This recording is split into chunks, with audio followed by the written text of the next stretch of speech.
بسم اللہ الرحمن الرحیم الحمد للہ رب العالمین والصلاة والسلام علی خاتم الانبیاء وسید المرسلین وعلى آلہ وصحبہ اجمعین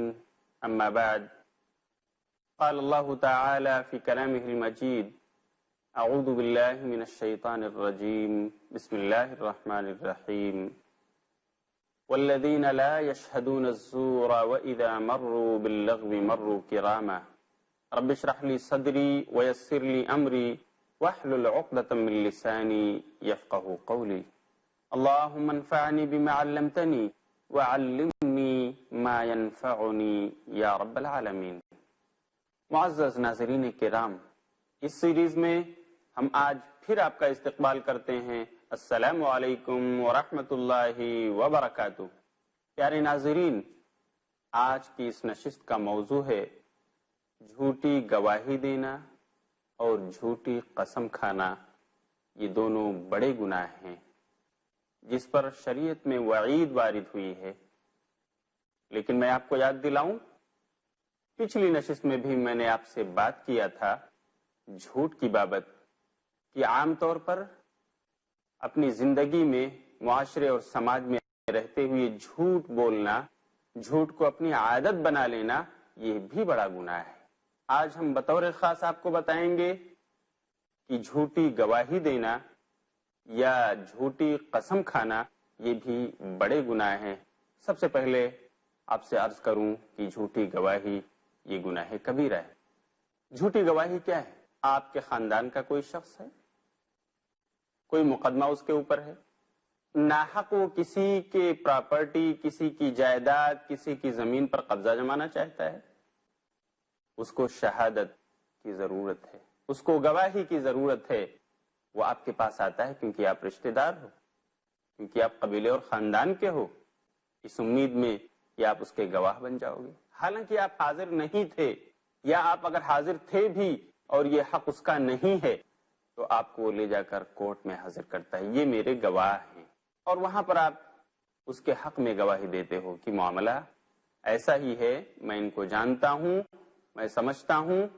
اور یہ حق ان کا ہے، حالانکہ وہ اس آدمی کا حق نہیں ہوتا ہے۔ یہ جھوٹی گواہی ہے۔ ایک گھر ہے، وہ آپ کا نہیں ہے،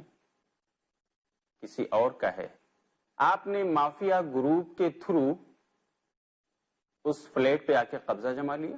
آپ کرایہ دار تھے، آپ نے اس فلیٹ کی بابت جھوٹے کاغذات لوگوں کو گھوس دے کر، رشوت دے کر بنوا لی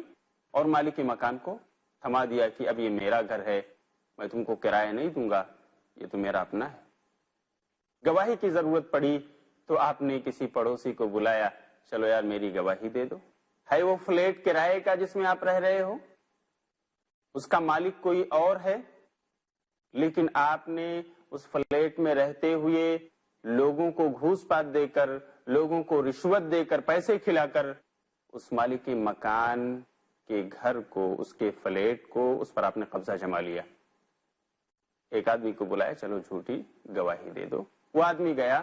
اور آپ کے حق میں اس نے گواہی دی۔ اسی کا نام ہے جھوٹی گواہی۔ بہت ساری مثالیں اس سلسلے میں آپ معاشرے میں آئے دن دیکھتے ہیں کہ لوگ جھوٹی گواہیاں دیتے ہیں، صرف اس لیے کہ میرا رشتہ دار ہے، صرف اس لیے کہ میرے قبیلے خاندان کا ہے، صرف اس لیے کہ میری آفس کا ہے، صرف اس لیے کہ میرا اس سے دور کا کوئی رشتہ ہے، صرف اس لیے کہ میرے دوست اور احباب میں سے ہے۔ حق اس کا نہیں ہے، لیکن آپ گواہ بن جاتے ہیں کہ نہیں، حق اسی کا ہے۔ اسی کا نام ہے جھوٹی گواہی۔ میرے دوستو، جھوٹی گواہی یہ مومن کی صفت نہیں ہے۔ اللہ رب العالمین نے قرآن کریم کے اندر اس کا ذکر فرمایا ہے۔ اللہ رب العالمین نے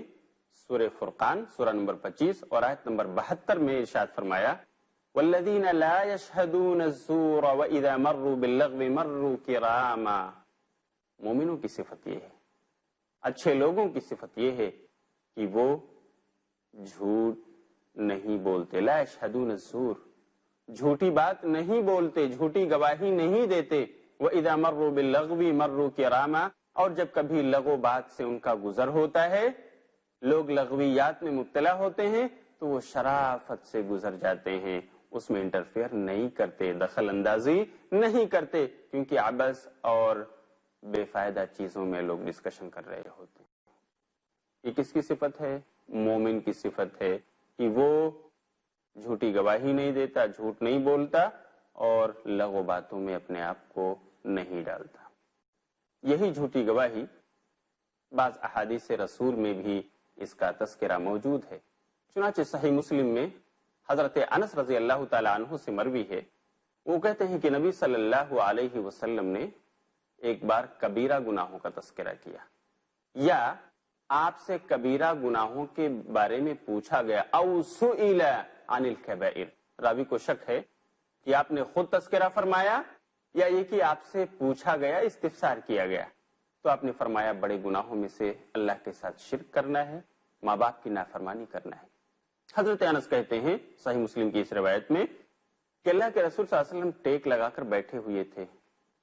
اور آپ سنبھل کر اچھی طرح بیٹھ گئے، پھر آپ نے فرمایا الا وقول الزور، الا وشہادۃ الزور، اور سن لو بہت بڑا گناہ یہ بھی ہے کہ کوئی آدمی جھوٹ بولے یا جھوٹی گواہی دے۔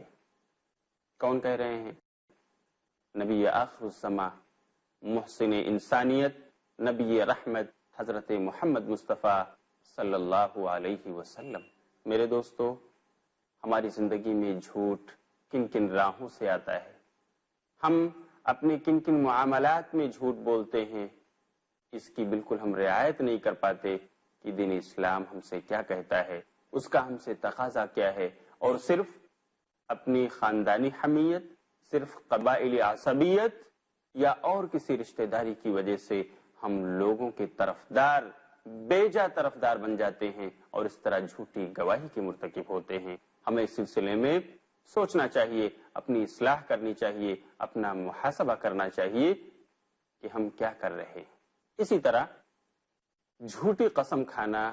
یہ بھی بڑے گناہوں میں سے ہے۔ جس طرح جھوٹی گواہی دینا بڑے گناہوں میں سے ہے، ایسے ہی جھوٹی قسم کھانا بھی بڑے گناہوں میں سے ہے، جس کا ذکر اللہ رب العالمین نے سورہ آل عمران سورہ نمبر 3 اور آیت نمبر 77 میں فرمایا ہے، ان الذين يشترون بعهد الله وايمانهم ثمنا قليلا اولئك لا خلاق لهم في الاخره ولا يكلمهم الله ولا ينظر اليهم ولا يزكيهم ولهم عذاب الیم۔ اس کا ترجمہ یہ ہے، اللہ فرماتا ہے کہ بے شک وہ لوگ، ان الذين يشترون بعهد الله وايمانهم ثمنا قليلا، بے شک وہ لوگ جو خریدتے ہیں اپنے جھوٹے عہد یا جھوٹی قسموں کے ذریعہ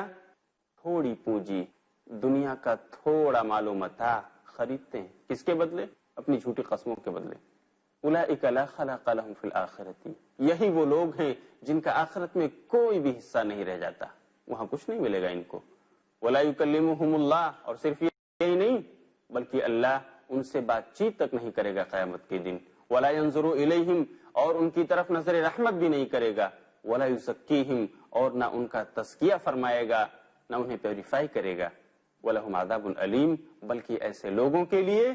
جو جھوٹ بولتے، جھوٹی گواہی دیتے ہیں، جھوٹی قسمیں کھاتے ہیں، ان کے لیے دردناک عذاب ہے۔ یہ آیت شریفہ اس کا ایک شان نزول ہے، جس کو امام بخاری نے، اسی طرح نسائی اور دوسری کتب حدیث میں بھی اس کا تذکرہ موجود ہے۔ اس آیت کا شان نزول یہ ہے، یہ آیت کب اتری، اس کا شان نزول یہ ہے کہ حضرت اشعث بن قیس رضی اللہ تعالیٰ عنہ وہ فرماتے ہیں کہ یہ آیت میرے بارے میں نازل ہوئی۔ میرے ایک چچا زاد بھائی تھے جو یہودی تھے، مسلمان نہیں ہوئے تھے، ان کی زمین میں میرا ایک کنواں تھا اور اس کنویں پر انہوں نے ناجائز قبضہ کر لیا، تھا میرا حق لیکن انہوں نے غصب کر لیا۔ میں اس معاملے کو رسول صلی اللہ علیہ وسلم کی عدالت میں لے کر گیا اور میں نے کہا اللہ کے رسول، میرا کنواں ہے جو ان کی زمین میں ہے اور یہ میرا حق نہیں دے رہے ہیں، اس کو اپنا رہے ہیں، اس پر قبضہ کر رہے ہیں۔ تو آپ صلی اللہ علیہ وسلم نے اشعث بن قیس سے کہا کہ ٹھیک ہے، کوئی دلیل پیش کرو، کوئی گواہ لے کر آؤ، ورنہ یہ جو تمہارا چچا زاد بھائی ہے اس سے ہم قسم کھلائیں گے، اگر یہ قسم کھا لیتا ہے تو فیصلہ اسی کے حق میں ہوگا۔ اشعث بن قیس نے کہا کہ اللہ کے رسول، کوئی گواہی تو میرے پاس نہیں ہے۔ رہی قسم کی بات، تو یہ تو بہت بڑا جھوٹا انسان ہے، قسم کھا لے گا اللہ کے رسول، یہ جھوٹی قسم کھا لے گا اور معاملہ اسی کے حق میں ہو جائے گا، یہ فیصلہ اسی کے حق میں دے دیا جائے گا، کیونکہ اسے جھوٹ کی کوئی پرواہ نہیں، یہ جھوٹ بولتا رہتا ہے، جھوٹی قسم کھانا اس کے لیے کوئی بڑی بات نہیں۔ تب اللہ کے رسول صلی اللہ علیہ وسلم پر یہ آیت شریفہ نازل ہوئی، سورہ آل عمران سورہ نمبر 3 اور آیت نمبر 77،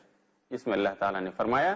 کہ وہ لوگ جو اپنی جھوٹی قسموں کے ذریعہ دنیا کی تھوڑی سی پونجی خریدتے ہیں، یعنی تھوڑا سا فائدہ ان کو اس جھوٹی قسم سے مل جاتا ہے، تو ایسے لوگ قیامت کے دن ان کے لیے دردناک عذاب ہوگا، اللہ رب العالمین کے ان کا کوئی حصہ نہیں ہوگا، نہ اللہ ان کی طرف نظر رحمت کرے گا، نہ ان سے بات چیت کرے گا، نہ ان کا تزکیہ کرے گا، بلکہ وہ اللہ کے سخت عذاب کے مستحق ہوں گے۔ ابھی ایک چھوٹے سے وقفے کا وقت ہو گیا ہے، اس لیے ہم ملیں گے پھر تھوڑی دیر کے بعد، تب تک کے لیے انتظار کیجیے۔ والسلام علیکم ورحمۃ اللہ وبرکاتہ۔ ناظرین کرام،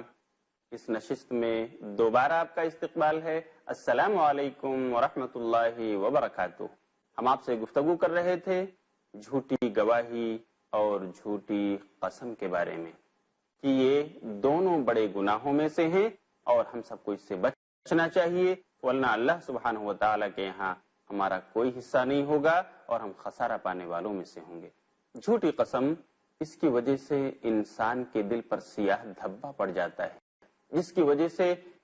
اس کا پورا دل دھیرے دھیرے سیاہ ہو جاتا ہے اور اس طرح اس پر مہر لگ جاتی ہے، جیسا کہ ترمذی کتاب التفسیر میں مذکور ہے۔ اس کو امام ترمذی نے حسن قرار دیا ہے اس روایت کو۔ اللہ کے رسول صلی اللہ علیہ وسلم نے فرمایا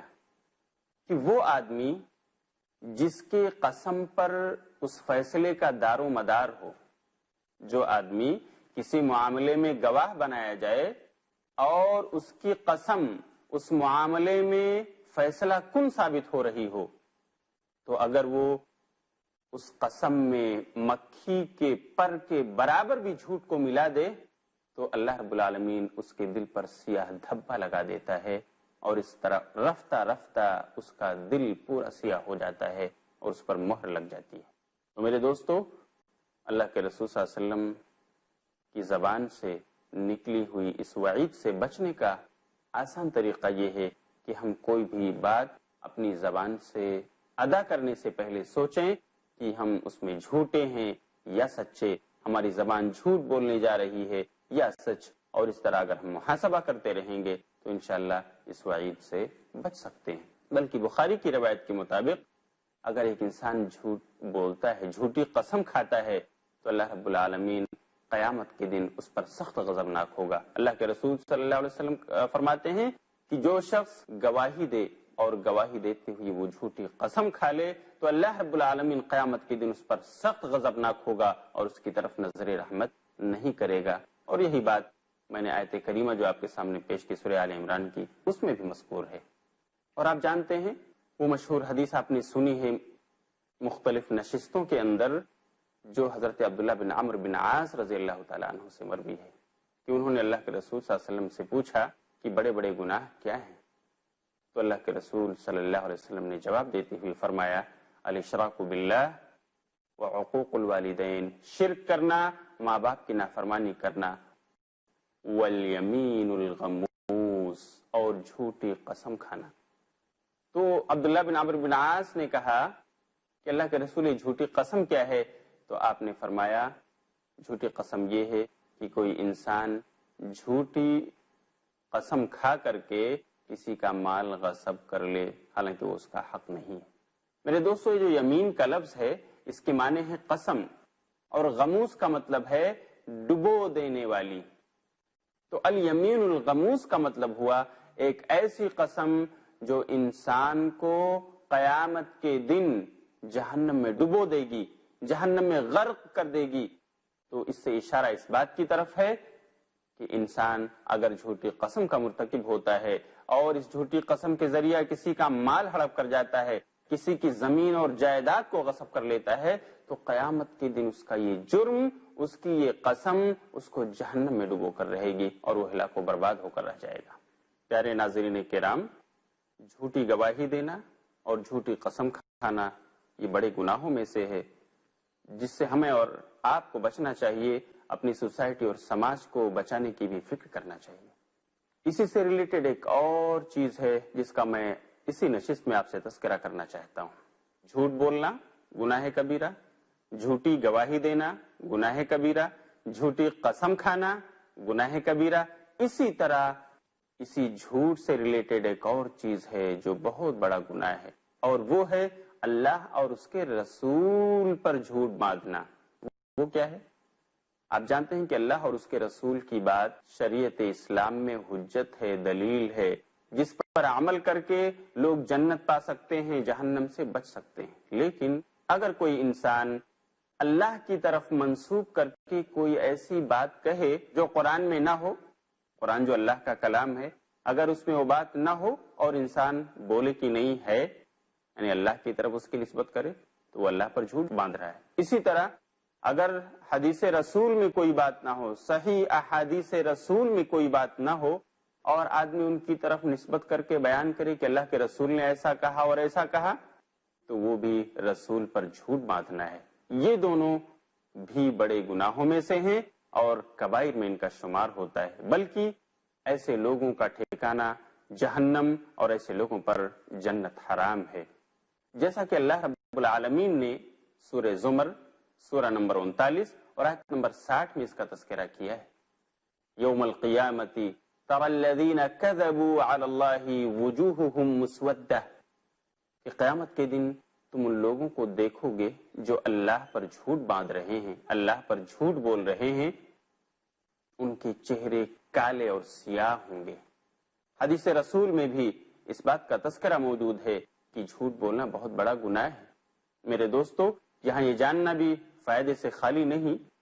کہ رسول صلی اللہ علیہ وسلم کے خلاف جہاں دشمنان اسلام نے بہت ساری چیزیں گھڑ کر کے دین میں پیش کی ہیں اور اس کو دین کے طور پر لوگوں میں رائج اور شائع کیا ہے، ایسے ہی بہت سارے دین کے نادان دوستوں نے بھی یہ کام کیا ہے، جس کا ذکر علامہ ابن الجوزی نے اپنی کتاب الموضوعات میں کیا ہے۔ چنانچہ وہ لکھتے ہیں کہ حدیث گھڑنے والوں میں ایک طبقہ ان لوگوں کا بھی ہے جو اپنے آپ کو واعظ کہتے ہیں۔ وہ لوگ عوام کے سامنے بہت ساری ایسی حدیثیں بیان کرتے ہیں جو ان میں مقبول ہو سکیں، شہرت پا سکیں، حالانکہ اس کی کوئی دلیل ان کے پاس نہیں، کوئی حجت نہیں کہ یہ حدیث رسول ہے، صرف اس لیے کہ ان کو شہرت ملے، عوام میں مقبول عام ہوں وہ چیزیں، اور اس طرح وہ ایک اچھے اسپیکر اور اچھے وائس کے طور پر سمجھ میں آئے۔ ظاہر بات ہے صحیح احادیث کے اندر ایسی چیزیں نہیں ملیں گی جن کو لے کر آپ اپنے آپ کو ایک بڑا اسپیکر کی حیثیت سے شو کر سکو۔ تو ان لوگوں نے، واعظوں نے، غلط احادیث یا نہ ثابت شدہ احادیث کا سہارا لیا تاکہ عوام ان کو سمجھیں اور ان پر عمل کریں، اور اس طرح سے ہماری شہرت عام ہو، حالانکہ اس کی کوئی دلیل ان کے پاس موجود نہیں۔ ایسے لوگوں کی بابت نبی صلی اللہ علیہ وسلم کی بہت ہی واضح احادیث ہیں کہ ان کی عاقبت اچھی نہیں، آخرت میں ان کے لیے وعید ہے اور سزا ہے۔ چنانچہ ایک حدیث جس کے راوی حضرت انس رضی اللہ تعالی عنہ، بخاری کی روایت ہے، وہ کہتے ہیں کہ نبی صلی اللہ علیہ وسلم نے فرمایا، من کذب علی متعمدا فلیتبوأ مقعدہ من النار، جو شخص جان بوجھ کر مجھ پر جھوٹ باندھے، بعض روایات میں الفاظ مختلف ہیں لیکن معنی یہی ہے کہ جو شخص جان بوجھ کر میری طرف کوئی حدیث منسوب کرے حالانکہ میں نے اسے نہیں کہی ہے، میری وہ حدیث نہیں ہے، فَلْيَتَبَوَّأْ مَقْعَدَهُ مِنَ النَّارِ، تو اسے چاہیے کہ اپنا ٹھکانہ جہنم بنا لے، وہ جہنم میں جائے گا، اس کا ٹھکانہ جہنم ہو۔ صحیح مسلم میں ایک دوسری روایت حضرت ربیعی بن خراش رضی اللہ تعالیٰ عنہ سے مروی ہے، وہ کہتے ہیں کہ اللہ کے رسول صلی اللہ علیہ وسلم نے فرمایا، من یکذب علی یلج النار، کہ جو بھی انسان مجھ پر جھوٹ بولے گا یعنی جھوٹی بات منسوب کرے گا تو یلج النار، وہ جہنم میں داخل ہوگا۔ میرے دوستو، عام حالات میں بھی جھوٹ بولنا منع ہے، اسی طرح جھوٹی گواہی دینا منع ہے، جھوٹی قسم کھانا منع ہے، اور ایسے ہی شریعت نے بڑی ہی سختی کے ساتھ یہ وارننگ دی ہے کہ وہ لوگ جو اللہ پر جھوٹی بات کوئی منسوب کرتے ہیں جو اس کے کلام پاک یعنی قرآن مجید میں نہیں ہے، یا رسول کی طرف کوئی جھوٹی بات منسوب کرتے ہیں جو صحیح احادیث میں نہیں ہے، تو وہ لوگ بھی اپنے آپ کی اصلاح کر لیں، کیونکہ ایسے لوگوں کا ٹھکانہ جہنم ہے، جنت ان پر حرام کر دی گئی ہے۔ عام طور پر جھوٹ بولنا یہ ایک ایسے آدمی کی پہچان ہے جس کا سماج میں کوئی ویلو نہیں ہوتا، کیونکہ اس کے جھوٹی بات کی وجہ سے لوگ اس پر بھروسہ نہیں کرتے۔ اور اسی بات کو رسول صلی اللہ علیہ وسلم نے ایک حدیث میں بیان فرمایا جو حفص بن عاصم رضی اللہ تعالی عنہ سے مروی ہے، صحیح مسلم کے اندر۔ اللہ کے رسول صلی اللہ علیہ وسلم فرماتے ہیں کفى بالمرء كذبا ان يحدث بكل ما سمع، ایک انسان کے جھوٹا ہونے کے لیے کافی ہے، یعنی معاشرے میں کسی انسان کی بابت یہ جاننا کہ وہ جھوٹا ہے، اس کی بہت ہی واضح علامت پہچان یہ ہے کہ آپ دیکھو کہ وہ ہر سنی سنائی بات بیان کرتے ہوئے چل رہا ہے، ہر سنی سنائی بات لوگوں سے کہتا پھر رہا ہے۔ تو جو شخص بھی جس کی یہ عادت ہو کہ جو بھی اس نے سنا بغیر تحقیق کے بیان کر دیا تو وہ جھوٹے انسان کی پہچان ہے۔ یہی بات اللہ کے رسول کی اس حدیث میں ہے کفى بالمرء كذبا ان يحدث بكل ما سمع، ایک انسان کو جھوٹا ہونے کے لیے یہ کافی ہے کہ وہ ہر وہ بات بیان کرتا پھرے جس کو وہ سن رہا ہے۔ کیونکہ اسی لیے شریعت اسلام نے قرآن کریم کی سورہ حجرات میں یہ اصول بیان فرمایا کہ جب بھی کوئی خبر لائی جائے، جب بھی کوئی خبر تمہیں سنائی جائے تو آپ اس کی تحقیق کر لو، خواہ وہ خبر آپ کے اسلام کے متعلق ہو، یعنی وہ قرآن کی کسی آیت سے متعلق ہو یا حدیث رسول سے متعلق ہو، تو اس کی تحقیق ہونی چاہیے وہ صحیح ہے ضعیف۔ قرآن کی بات بیان کی جا رہی ہے وہ بات تو تحقیق ہونی چاہیے قرآن میں بات ہے کہ نہیں، کیونکہ قرآن میں صحیح اور ضعیف کا مسئلہ نہیں، جو کچھ ہے وہ صحیح ہے، لیکن وہ قرآن کی بات ہے کہ نہیں اس کی تحقیق ہونی چاہیے۔ اسی طرح اگر کوئی آدمی حدیث رسول بیان کرتا ہے تو تحقیق یہ ہونی چاہیے کہ حدیث صحیح ہے یا ضعیف، کیونکہ آج کل ضعیف احادیث کی وجہ سے معاشرے میں جو بدچلنی پھیلی ہوئی ہے اور اس کی وجہ سے معاشرہ زوال کی طرف جا رہا ہے، اس میں ضعیف احادیث اور موضوع احادیث کا بھی بہت بڑا ہاتھ ہے۔ میرے دوستو، علماء کرام نے کہا ہے کہ اگر لوگ اس بات پر آ جائیں کہ صرف قرآن کے ساتھ ساتھ ہم صحیح احادیث پر عمل کریں گے تو بہت سارے معاملات جن میں وہ اختلاف کر رہے ہیں، جن کو لے کر ان کے درمیان جنگ چھڑی ہوئی ہے، وہ متحد ہو سکتے ہیں۔ کیوں؟ اس لیے کہ صحیح حدیث کو انہوں نے اپنا رہبر اور اپنا ہادی مان لیا ہے۔ اس طرح سے ہمیں تحقیق کرنی چاہیے۔ عام خبر بھی کوئی اگر دی جائے، کوئی نیوز آ رہی ہے، BBC کی ہے، CNN کی ہے، یا کہہ لیجئے کہ اپنے کسی قریبی براڈ کاسٹنگ اسٹیشن کی ہے، اس کی بھی تحقیق ہونی چاہیے کہ یہ کہاں تک صحیح ہے، تاکہ سماج اور معاشرے میں افراتفری نہ پھیلے اور لوگ اس افواہ کی بنا پر غلط قدم نہ اٹھا لیں اور اس طرح سے خانہ جنگی شروع ہو جائے۔ تو ہم سب کو چاہیے کہ ہم اپنے آپ کو جھوٹ سے بچائیں، جھوٹ نہ بولیں، نہ جھوٹی گواہی دیں، نہ جھوٹی قسم کھائیں، اور اسی طرح سے رسول اور اللہ سبحانہ و تعالی پر بھی ہم جھوٹ باندھنے سے بچیں کہ ایسے تمام لوگوں کا ٹھکانہ جہنم ہے۔ ہم انہی چند باتوں پر اس ایپیسوڈ کو ختم کرتے ہیں، انہی چند باتوں پر آپ سے اجازت چاہتے ہیں۔ ہم اگلی نشست میں پھر آپ کو بتائیں گے کہ بڑے بڑے گناہ کیا ہیں، تاکہ ہم اپنی اصلاح کر لیں اور ہم اپنا محاسبہ کر لیں ہم نے کیا کھویا اور کیا پایا۔ تب تک کے لیے انتظار کیجیے۔ والسلام علیکم ورحمۃ اللہ وبرکاتہ۔